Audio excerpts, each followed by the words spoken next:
ایک دفعہ کا ذکر ہے کہ ایک دور دراز کے ایک قدیم سلطنت میں ایک دانا اور رحم دل بادشاہ حکومت کرتا تھا۔ اس کی رعایا میں خوشحالی تھی اور سلطنت میں ہر طرف امن و امان تھا۔ بادشاہ کی 4 بیٹیاں تھیں جو اس کی آنکھ کا تارا اور محل کی رونق تھی۔ ہر شہزادی اپنی مثال آپ تھی۔ سب سے بڑی شہزادی عالیہ نہایت سمجھدار اور ذمہ دار تھی۔ دوسری شہزادی زہرین دلیر اور ناڈر تھی۔ تیسری شہزادی مہربان و بے حد رحم دل تھی۔ چوتھی شہزادی مہک بڑی زندہ دل اور تجسس سے بھرپور تھی۔ بادشاہ اپنی بیٹیوں سے دل و جان سے محبت کرتا تھا اور ان کی خوبیوں پر ناز تھا۔ ایک صبح بادشاہ نے دیکھا کہ اس کی ہر بیٹی اپنے دلچسپ کام میں مصروف تھی۔ عالیہ دربار میں اپنے والد کے ساتھ اموار سلطنت سمجھ رہی تھی اور وزراء کی باتیں غور سے سن رہی تھی۔ زہرین محل کے صحن میں تلوار بازی کی مشق کر رہی تھی اور اس کی تیز تلوار ہوا میں لہرا رہی تھی۔ مہربانو باغیچے میں ایک زخمی پرندے کی مرہم پٹی کر رہی تھی اور خدمت گزاروں کے ساتھ مل کر اس کا خیال رکھ رہی تھی، جبکہ مہک کتاب خانے میں قدیم کتابوں کی ورگردانی کرتے ہوئے نئی معلومات حاصل کرنے کی کوشش میں مگن تھی۔ بادشاہ نے یہ دیکھ کر دل ہی دل میں خوش ہو رہا تھا کہ اچانک محل کے بڑے دروازے پر ایک سپاہی ہانپتا ہوا نمودار ہوا۔ سپاہی نے گھبرا کر اطلاع دی کہ سرحدی علاقے کے پاس ایک گاؤں ہے اور اس گاؤں کے لوگ عجیب بیماری کا شکار ہو رہے ہیں۔ بادشاہ یہ سن کر فکر مند ہوا۔ اس کی اپنی طبیعت یک دم خراب ہونے لگی۔ اس کا چہرہ زرد پڑ گیا اور وہ بے ہوش ہو کر تخت پر گر گیا۔ درباری گھبرا گئے اور فوری شاہی حکیم کو بلایا گیا۔ حکیم نے نبض دیکھ کر تشویش سے سر ہلایا اور بتایا کہ بادشاہ کسی ایسے پراسرار بیماری میں مبتلا ہو گئے ہیں جس کا علاج محل کی دوائیوں میں نہیں ہے۔ کچھ درباری سرگوشیاں کرنے لگے کہ شاید یہ کسی دشمن کے جادو یا زہر کا اثر ہو۔ حکیم نے قدیم نسخوں میں تلاش کر کے بتایا کہ ایک ہی علاج ممکن ہے۔ سلطنت کے شمالی پہاڑیوں کے پار ایک نایاب جڑی بوٹی اگتی ہے جسے شفا کا پھول کہتے ہیں اور یہ پھول ایک بیماری کا واحد تریاق ہے، مگر وہاں تک پہنچنا نہایت دشوار اور خطرناک ہے۔ یہ سن کر محل میں سناٹا چھا گیا۔ سوال یہ تھا کہ بادشاہ کی جان بچانے کے لیے کون اتنی خطرناک مہم پر روانہ ہوگا۔ یہ سنتے ہی چاروں بہنوں نے ایک دوسرے کی طرف دیکھا اور پھر یک آواز ہو کر بول پڑی، ہم جائیں گے۔ درباری یہ سن کر دھنگ رہ گئے۔ کسی وزیر نے کہا، شہزادیوں، یوں خطرناک سفر پر جانا مناسب نہیں، مگر چاروں بہنیں اپنے ارادے میں اٹل تھی۔ انہوں نے دل میں ٹھان لیا تھا کہ وہ اپنے پیارے ابو کی جان بچا کر ہی دم لیں گی۔ رات ہوتے ہی انہوں نے سفر کی تیاری کر لی۔ شہزادیوں نے شاہی پوشاک اتار کر سادہ کپڑے پہن لیے تاکہ راستے میں کوئی انہیں پہچان نہ سکے۔ عالیہ نے راستہ معلوم کرنے کے لیے ایک پرانا نقشہ اور ضروری ہدایت سنبھال لی اور زہرین نے اپنی تلوار کمر سے باندھ لی۔ مہربانوں نے دوا اور کھانے پینے کا کچھ سامان ساتھ لیا اور مہک نے چند کتابیں اور چند چھوٹی مفید چیزیں اپنے تھیلے میں ڈال لی۔ یوں چاروں بہنیں اللہ کا نام لے کر رات کے اندھیرے میں محل سے باہر نکل پڑی۔ ان کے دلوں میں خوف بھی تھا اور امید بھی، مگر اپنے ابو کی محبت نے انہیں حوصلہ دے رکھا تھا۔ کئی گھنٹوں تک مسلسل سفر کرنے کے بعد وہ سلطنت کی سرحد کے قریب جا پہنچی۔ شام ہونے لگی تو انہیں وہ راستہ دکھائی دیا۔ ایک راستہ کشیدہ اور ہموار تھا، جبکہ دوسرا راستہ گھنے جنگل کے اندر جاتا ہوا ٹیڑھا مڑ جاتا تھا۔ زہرین اور مہک نے تجویز دی کہ آسان لگنے والا کشیدہ راستہ اختیار کیا جائے، مگر عالیہ نے سر ہلا کر منع کر دیا۔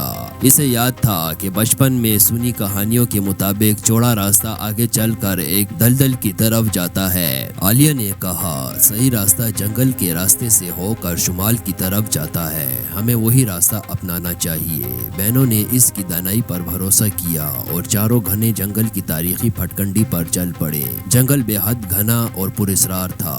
رات کی تاریخی اور عجیب آوازوں نے انہیں خوف زدہ کرنے کی کوشش کی، مگر انہوں نے ہمت رکھی۔ چاروں بہنیں احتیاط سے چلتی رہیں، یہاں تک کہ رات گزر گئی اور صبح ہوتے ہی وہ جنگل پار کرنے میں کامیاب ہو گئی۔ عالیہ کی عقل مندی کی بدولت وہ بھٹکنے یا کسی مصیبت میں پڑنے سے بچ گئے۔ جنگل سے نکل کر وہ پہاڑی راستوں پر آگے بڑھنے لگے۔ دوپہر کے وقت جب وہ ایک سنسان دریا سے گزر رہے تھے تو اچانک چند نقاب پوش جھاڑیوں سے نکل کر ان کے سامنے آ گئے۔ وہ سمجھ گئی کہ ان کے ارادے ٹھیک نہیں۔ ایک نے کرہٹ آواز میں ڈہار کر کہا، جو کچھ بھی تمہارے پاس ہے وہ ہمارے حوالے کر دو ورنہ انجام برا ہوگا۔ چاروں بہنیں ایک لمحے کے لیے سہم ضرور گئی، فوری حوصلہ کر کے ایک دوسرے کے قریب ہو گئی۔ تب زرین نے تیزی سے قدم بڑھا کر میاں سے اپنی تلوار کھینچ لی۔ وہ پوری دلیری سے بولی، ہم مسافر ہیں اور ہمارے پاس دینے کے لیے کچھ خاص نہیں، بہتر ہوگا کہ ہمارا راستہ چھوڑ دو۔ لٹیرے یہ سن کر ہنسنے لگے اور بولے، ارے واہ، ایک نازک سی لڑکی ہمیں دھمکی دے رہی ہے۔ یہ کہتے ہوئے ان میں سے ایک لٹیرا زرین کی طرف لپکا، لیکن زرین اس کے لیے پہلے سے تیار تھی۔ اس نے اپنی تلوار گھمائی اور ایک ہی وار میں حملہ آور کے ہاتھ سے خنجر گرا دیا۔ زرین کی تیز اور غیر موقع ضرب دیکھ کر باقی لٹیروں کے اوسان خطا ہو گئے۔ وہ گھبرا کر پیچھے ہٹے اور بھاگ کھڑے ہوئے۔ اس طرح شہزادیوں نے زرین کی بہادری کے سبب ایک بڑا خطرہ ٹال دیا۔ کچھ دور جا کر وہ پہاڑیوں کے دامن کے قریب ایک بے آباد علاقے سے گزر رہی تھی کہ انہیں راستے کے کنارے ایک کمزور سی بوڑھی عورت بیٹھی دکھائی دی جو تکلیف میں معلوم ہوتی تھی۔ یہ دیکھ کر چاروں بہنیں رک گئی۔ مہربانوں نے قریب جا کر دیکھا تو پتہ چلا کہ بڑھیا کے پاؤں میں چوٹ لگی ہے اور وہ پیاس کی شدت سے نڈھال ہے۔ عالیہ اور زرین کو فکر لاحق تھی کہ کہیں دیر نہ ہو جائے، لیکن مہربانوں سے اس بڑھیا کی حالت دیکھی نہ گئی۔ اس نے فوری اپنے مشکیزے سے پانی نکال کر اسے پلایا اور اپنے دوپٹے کا کنارہ پھاڑ کر اس کے زخم پاؤں پر باندھ دیا۔ باقی بہنیں بھی مہربانوں کے ساتھ مدد میں شامل ہو گئی۔ بڑھیا نے سکون کا سانس لیا اور تشکر بڑی نظروں سے ان لڑکیوں کو دیکھا۔ اس کی آنکھوں میں تشکر کے آنسو تھے اور اس نے کانپتے ہوئے ہاتھوں سے شہزادیوں کے سر پر شفقت سے ہاتھ پھیرا۔ جب شہزادیاں آگے بڑھنے لگی تو اچانک بڑھیا کے چہرے پر نورانی چمک ظاہر ہوئی۔ دیکھتے ہی دیکھتے بوڑھی عورت کی خمیدہ کمر سیدھی ہو گئی اور اس کی صورت بدل گئی۔ چاروں بہنیں حیرت سے دم بخور رہ گئی کہ وہ کمزور بڑھیا دراصل ایک پری تھی۔ پری نے مسکراتے ہوئے شفقت بھری لہجے میں کہا، میں نے تمہارا امتحان لینے کے لیے یہاں بھیس بدلا تھا۔ تم نے رحم دلی کا مظاہرہ کر کر یہ امتحان پاس کر لیا۔ آگے چل کر بھی اپنا حوصلہ اور ایک دوسرے سے محبت قائم رکھنا، یہی اوصاف تمہیں منزل تک پہنچائے گی۔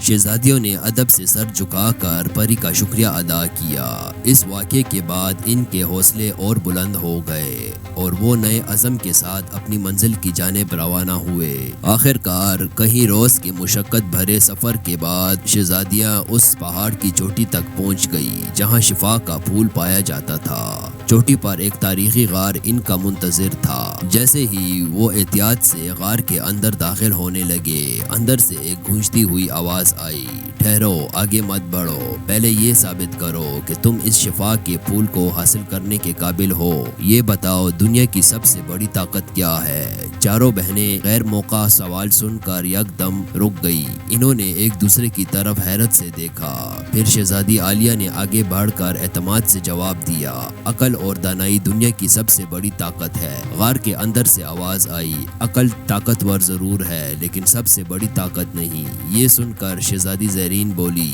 بہادری اور قوت سے بڑھ کر کچھ نہیں۔ آواز گونجی، تمہاری ہمت قابل تعریف ہے لیکن دنیا کی سب سے بڑی طاقت یہ نہیں۔ تب شہزادی مہربانوں آگے بڑھ کر بولی، رحم دلی اور نیکی سب سے بڑی طاقت ہے۔ اس آواز نے دھیرے سے کہا، نیکی عزم ہے لیکن تمہارا جواب بھی مکمل نہیں۔ یہ سن کر چاروں بہنیں پریشان ہو گئی۔ انہیں پہلی بار ناکامی کا خوف محسوس ہوا۔ عین اسی لمحے مہک کو اچانک اس پری کی نصیحت یاد آئی جو راستے میں ملی تھی۔ اس نے اپنے دل کو مضبوط کیا اور آگے بڑھ کر بولی، محبت دنیا کی سب سے بڑی طاقت ہے۔ ان الفاظ کا نکلنا تھا کہ غار کے اندر ہر طرف روشنی پھیل گئی۔ اب وہی آواز نہایت شفقت سے بولی، بالکل ٹھیک، سب سے بڑی طاقت محبت ہی ہے جو عقل، ہمت اور نیکی تینوں کو قوت دیتی ہے۔ تمہارا دل سچا اور ارادے نیک ہے، آگے بڑھو، شفا کا پھول تمہارا ہوا۔ یہ سنتے ہی شہزادیوں نے دیکھا کہ غار کے تہہ میں پتھر کے درمیان سنہری روشنی میں نمایاں ہوا ایک نایاب پھول کھلا ہوا تھا۔ چاروں بہنوں نے خوشی سے اللہ کا شکر ادا کیا اور احتیاط سے وہ پھول جڑ سمیت نکال کر محفوظ کر لیا۔ ان کی آنکھوں سے تشکر کے آنسو جاری ہو گئے کہ سفر کے اختتام پر انہیں کامیابی نصیب ہوئی۔ شہزادیاں شفا کا پھول لے کر دیر کیے بغیر تیزی سے اپنے گھر کی طرف روانہ ہوئی۔ کئی دن اور رات کی مسلسل مسافت کے بعد بلا آخر وہ تھکی حالت میں اپنے محل پہنچ گئی۔ پہنچتے ہی وہ سیدھا اپنے بیمار والد کے کمرے میں داخل ہوئی۔ شاہی حکیم نے جلد اس نایاب پھول سے دوا تیار کی اور شہزادیوں نے امید اور دعا کے ساتھ وہ دوا بادشاہ کو پلائی۔ کچھ دیر تک سب سانسیں رکی انتظار کر رہی تھی، پھر بادشاہ کی سانسیں بحال ہو گئی اور اس نے آہستہ آہستہ آنکھیں کھول دی۔ چاروں بیٹیاں خوشی سے رو پڑی اور اپنے ابو کو گلے لگایا۔ پوری سلطنت میں خوشی کی لہر دوڑ گئی کہ بادشاہ سلامت کو نئی زندگی مل گئی تھی۔ بادشاہ نے کمزور آواز مگر مطمئن آواز میں کہا، میری بیٹیوں نے وہ کر دکھایا جو بڑے سے بڑے سورما نہ کر سکے۔ ان کی عقل، بہادری اور رحم دلی نے ان سب سے بڑھ کر آپس کی محبت نے ناممکن کو ممکن بنا دیا۔ چاروں شہزادیاں بھی اس مہم سے واپس آ کر پہلے سے زیادہ سمجھدار اور بااعتماد ہو چکی تھی۔ انہیں یہ احساس ہو چکا تھا کہ اگر دلوں میں ہمت ہو اور بہنوں میں اتحاد اور محبت ہو تو دنیا کا کوئی بھی چیلنج ناممکن نہیں رہتا۔ یوں اس قدیم سلطنت میں پھر سے خوشحالی آ گئی اور چاروں شہزادیاں اپنے والد کے ساتھ مل کر ہنسی خوشی رہنے لگی۔